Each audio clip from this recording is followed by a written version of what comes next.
তোমাদের রিকোয়েস্টে home tour কিন্তু ভীষণ তাড়াতাড়ি আসছিল শ্বশুরবাড়িতে নতুন ঘর উদ্বোধনের পুজো। নতুন ঘর উদ্বোধন বলতে নিচের ঘরগুলো এতদিন তো রেডি হয়নি, এবার টুকটুক করে রেডি হয়েছে, সেইটাই একটুখানি মা ছোট করে পুজো দেওয়ার জন্য বলেছিল, সেটারই আজকে তোড়জোড় চালু হয়েছিল।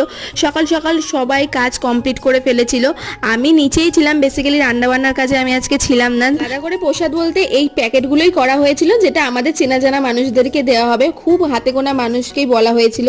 আর দেখো এখানে প্রসাদ প্রিপারেশন চলছে, যেহেতু নারায়ণ পুজোর প্রসাদ তো সকলেই তোমরা জানো কি হতে পারে। সকলের জন্য যে মিষ্টির প্যাকেটগুলো আনা হয়েছিল সেগুলো মোটামুটি ফ্রিজে ঢুকিয়ে দিয়েছিলাম। আর বাবা যেহেতু পুজো করছিল, গোছানোতে অনেকটা হেল্প হয়ে গেছে, বাবা নিজেই অনেকটা গুছিয়ে ফেলেছে।